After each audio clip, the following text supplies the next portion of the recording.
BBQ Mat BBQ lagi hari kedua Mat. Kita berbarbecue lagi Mat kan.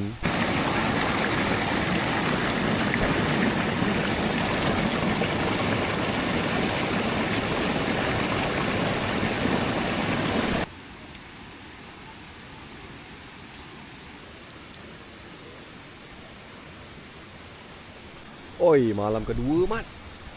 Malam kedua barbecue. Last. Kita ada kambing, ayam bakar tadi. Lepas tu special ada apa ni?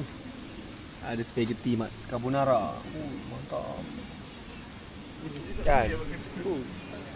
Dengan view malam macam ni guys. Best. Rock Lemon campsite. Kan? Mantap Mat. View malam kemah. Cantik Mat. View malam kemah. Saya. Kemah abang. Itu kemah abang. Makan Makan malam kita makan malam. Stop.